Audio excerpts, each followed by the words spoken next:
Alright,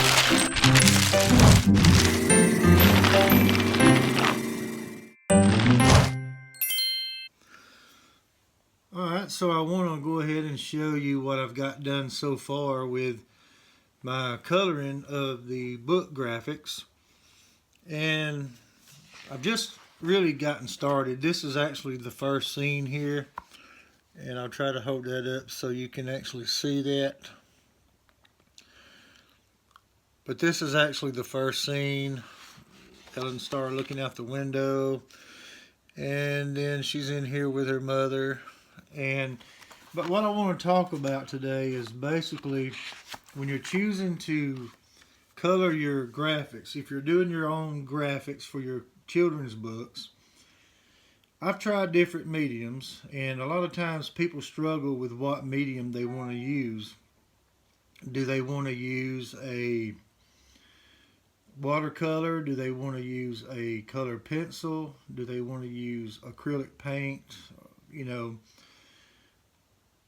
it really depends on the workspace that you have. See right here, this is what I'm using for mine. And this is Canson. You know, it's a drawing paper. It's actually a mixed media paper. Even though it says it's good for watercolor and acrylic, it's really not that great for watercolor or acrylic, because once you start putting your paint down, this paper, even though it's fairly thick, it's going to bulk up just a little bit. And so I choose to use color pencil. You know, you can do it digitally in Photoshop or other drawing programs if you want to, but to me, writing a children's book, I wanted that natural medium. You know, I wanted that natural medium look. I wanted that natural color look. I want that scribble look, you know, like somebody has actually colored something. So color pencils is really the best way to go. And I know there's people that use crayons actually. Um, I wouldn't recommend using pastels, because pastels, it just, you can make it look nice, I guess, with pastels, but you know, you need something that's going to really stick and be bright. And that's why I chose color pencils. And this is what I actually use here. I don't know if it's going to be backwards on your screen or not, but this is Derwent Color Soft. And I got these on Amazon. And when I begin, well, first let me tell you, you need a good pencil sharpener that's going to be good for color pencils. And I use this Prismacolor. This is really to use with my Prismacolor set that I have. It's really good for pastel pencils too, and it's really good for these Color Soft to sharpen these.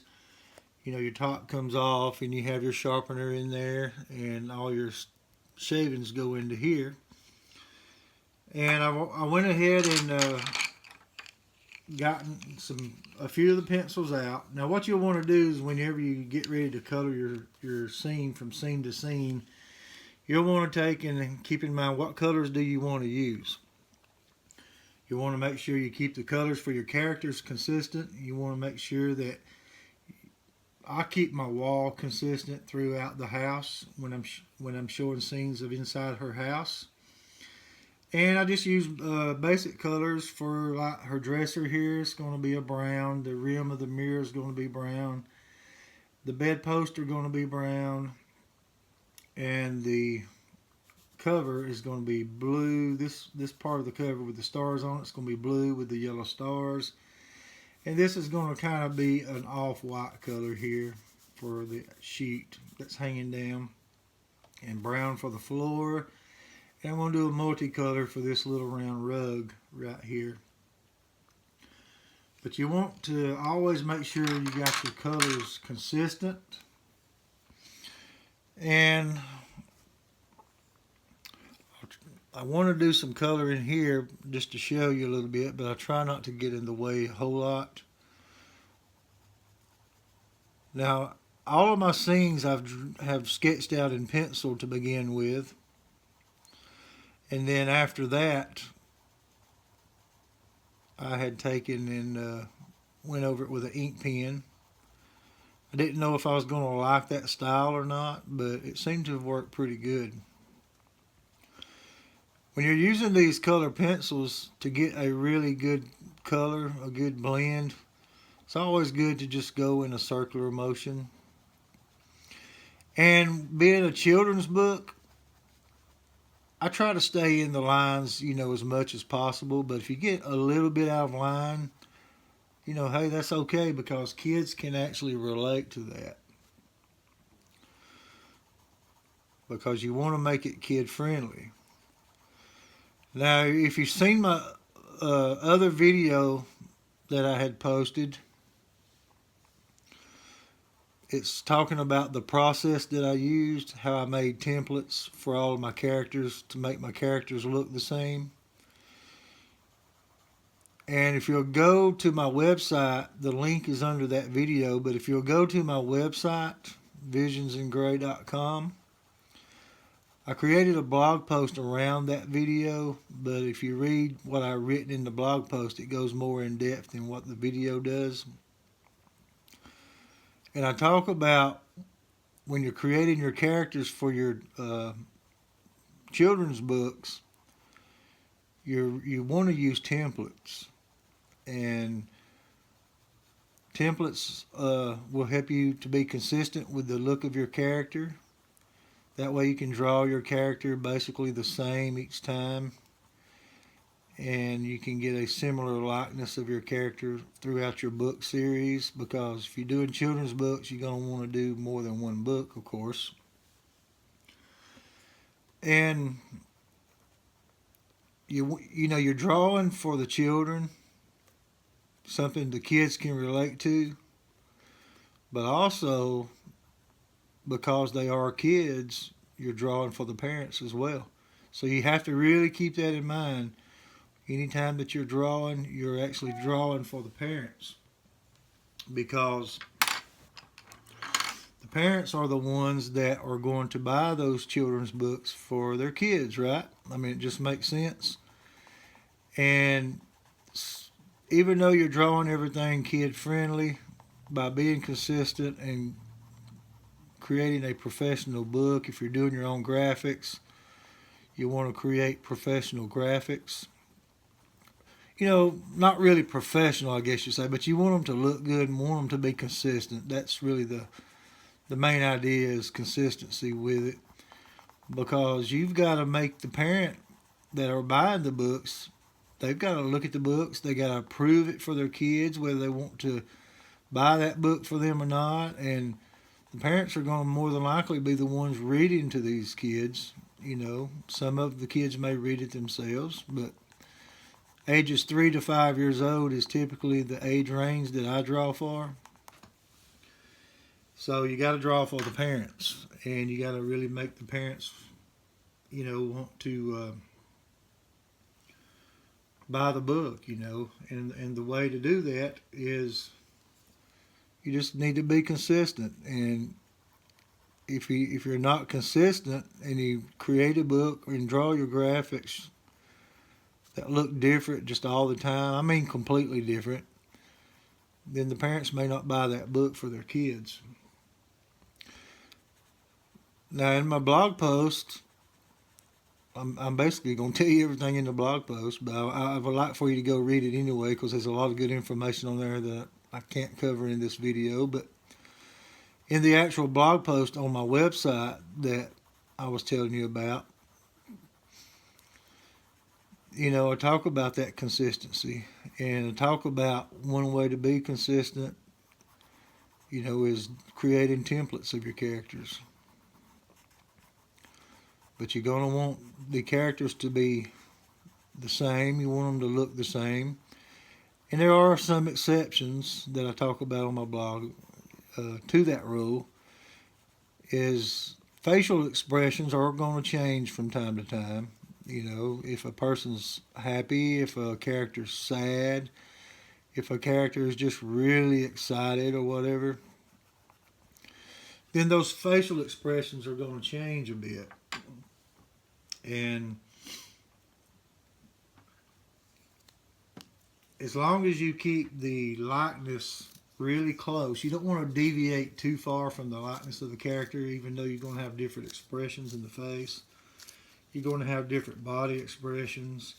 If the character's standing like she is here, or if she's running, or whatever, you're going to want to actually, keep the likeness, pretty similar. Now I'm actually using the same kind of brown here that I have used on her hair. But one thing that I am going to do different here is I'm going to make the rim of this mirror, I'm going to make it darker. That way it will kind of stand out a little bit from her hair, because I really don't want it to blend in. I've said this before, when you're drawing children's books, when you're writing children's books, or when you're doing your own graphics for children's books, you don't have to be a professional graphics designer. You don't have to be a professional artist, because you want that sketch look. You want that hand-drawn look. Now, if you want to get some inspiration for simple book creations, then I suggest that you go out to Amazon and you look at some different children's books. For instance, if you'll look at Pete the Cat, that is a simple drawing of a cat. But if you'll notice, in every book, even on t-shirts and things, like that the artist has made the character the same. I mean, you can tell every time you look at it that it's Pete the Cat. Regardless of what type of expression he's using, you can still see that it is indeed Pete the Cat. So that's really what I'm talking about here by those expressions and making things the same. So I'm just going to really color in this dresser in between her arms there.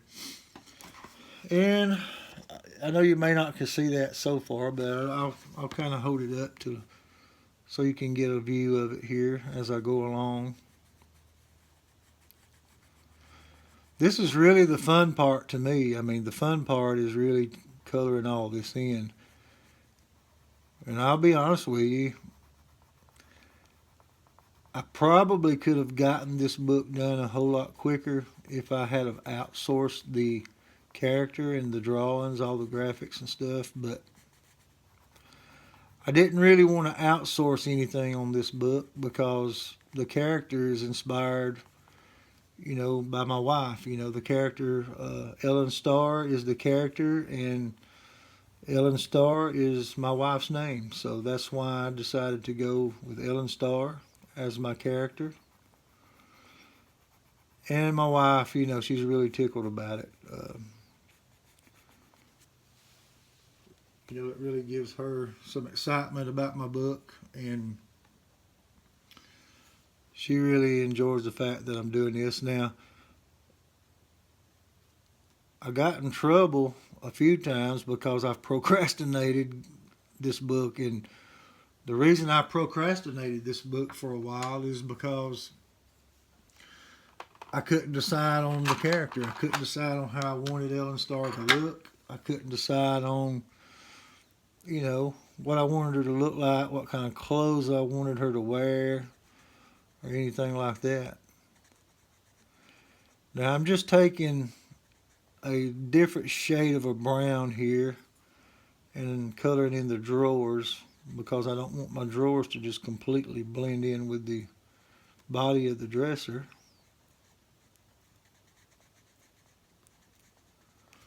And you can notice, you can do cross hatching if you wanted to, but I'm not really worried about making sure I cover up all the white space in these drawings, because that gives it that nice hand-drawn look, that natural drawn look, and that's why that's what I was going for, inside this book.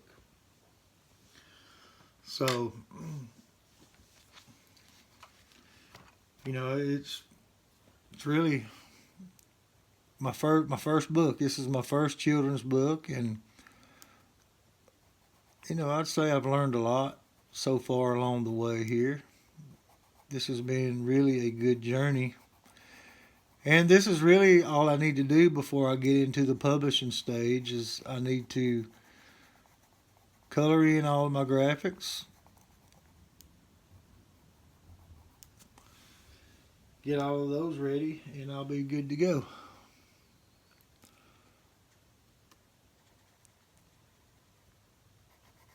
So I'm just going to color here just for a little bit.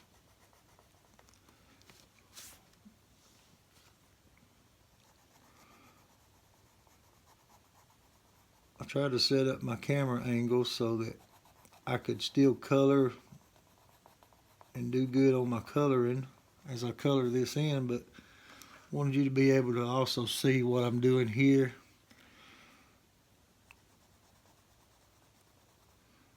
Just taking and coloring every little element one step at a time.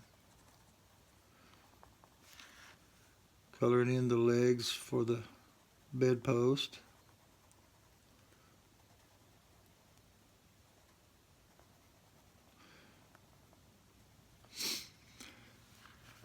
If you're familiar with the David book series, there's, the David books. If you're familiar with those,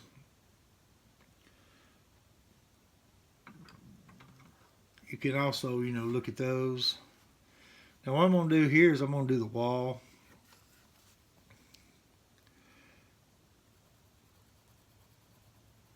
I've gotten this yellow color for all of the walls in the house throughout the book.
And there we go. If you see a lot of children's books, you'll notice you don't have a perfectly square, like you do a picture. Like the wall, you have a starting space, an ending space, something like that. So that's the look that I wanted to go for here, just to give a, to just depicts, that this is a little room. She's got a dresser behind her, she's at her bed, a little rug on the floor, and the floor itself, and her little toy box. And so I'm glad that you was able to bear with me as I went through this. One of the reasons I wanted to do this is just to let you know what medium that I use, what I think is best for children's books. Not that using watercolor or anything else would be wrong, but this is just better for me because of the paper that I use, and to me it's really quicker than using watercolor. But color pencils is the way to go, and I prefer the Derwent Color Soft color pencils, doing this, and it really makes nice colors. Really, I got the 72 color box, and I really get a variety in that. So I'm glad that you're able to watch me color one of my pages, and when this coloring book or this children's book is published, then you're going to be able to say, I followed him through the journey and I watched him color one of his pages for this actual book. And who knows, maybe you'll pick up the book once it's published. So subscribe to my channel if you're not already a subscriber. I appreciate you. I appreciate all my subscribers. And I will see you next time with more of my journey on this book and with more tutorials on how to draw. Remember, I use all kind of mediums. I draw digitally, I draw with graphite, I draw with colored pencils, pastels, and everything else. So you can get your tips and some good drawing information here on my channel. So please subscribe, and thank you very much.